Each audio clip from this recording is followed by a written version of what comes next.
আসসালামু আলাইকুম। প্রিয় পরীক্ষার্থী ভাই বোনেরা, আমরা ফৌজদারি কার্যবিধি আইন আলোচনা করতেছিলাম।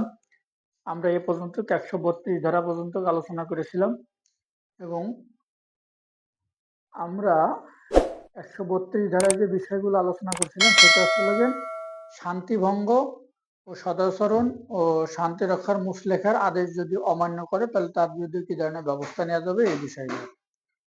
তাহলে আজকে 133 ধারা 133 ধারা বলতে কি যে এই যে শান্তি রক্ষা ও সদাচরণের মুচলেখার আদেশ যদি কেউ পালনে ব্যর্থ হয় তাহলে তার বিরুদ্ধে কি ব্যবস্থা নেওয়া যাবে।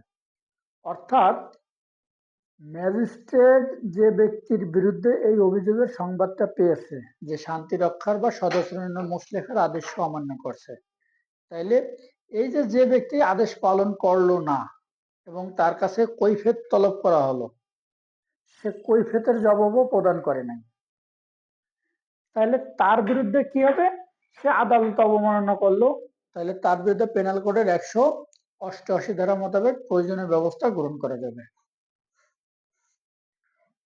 এটা হলো 133। এরপরে চলে যাবো 137-এ। এখন 137-এ কি বলছে? জবাব দেওয়ার জন্য আদালতে হাজির হলে সেক্ষেত্রে পদ্ধতি।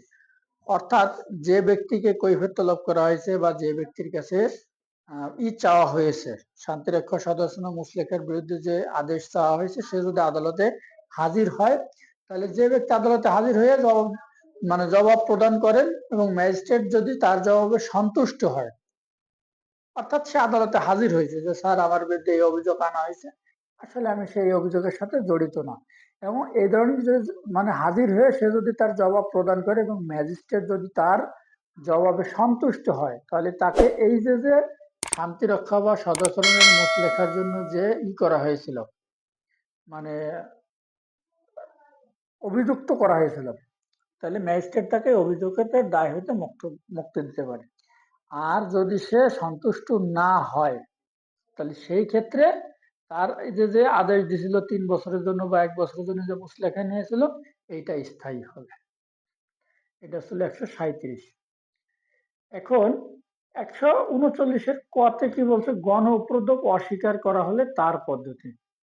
অর্থাৎ এই যে ব্যক্তির বিরুদ্ধে গণ উপদ্রবের অভিযোগ আনা হয়েছে, সে যদি সেইটা অস্বীকার করে, অর্থাৎ দেখা যাচ্ছে কি যে অনেকে রাত্রেবেলা খুব জোরে জোরে গান বাজায় এবং রাস্তার পরে গাছ ফেলায় রাখছে বা দোকানের মালামাল ফেলায় রাখছে, যা মানুষের চলাচলের জন্য বিঘ্ন ঘটে বা চলাচলে সমস্যা হয়।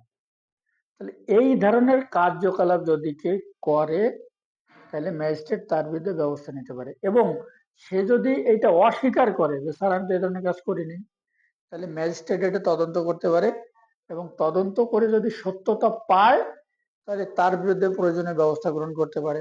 আর যদি সত্যতা না পায় তাহলে তাকে এই থেকে অব্যাহতি দিতে পারে। আর যদি সত্যতা পায় তাহলে ম্যাজিস্ট্রেট প্রয়োজন অনুযায়ী ব্যবস্থা গ্রহণ করতে পারে। এই যে গণ উপদ্রব বা শান্তি রক্ষা বা সদাচরণের মুচলেখার যে বিষয়গুলো, এই বিষয়গুলো একটু চোখ বুলাবেন। এই বিষয়টা অতটা গুরুত্বপূর্ণ নয়, তবে এবার দেখা যাচ্ছে কি যে অনেক সময় এখান থেকে একটা শর্ট প্রশ্ন দিয়ে দিতে পারে, এই জন্য একটু আপনারা চোখ বুলায় রাখবেন। তাহলে পরীক্ষার্থী ভাই বোনেরা, আজ এই পর্যন্ত কি, আমরা এর পরের ক্লাসে যাইয়ে আবার 144 ধারা থেকে আলোচনা করবো ইনশাল্লাহ। সবাইকে অসংখ্য ধন্যবাদ আমার ভিডিওটা মনোযোগ সহকারে দেখার জন্য। আসসালামু আলাইকুম।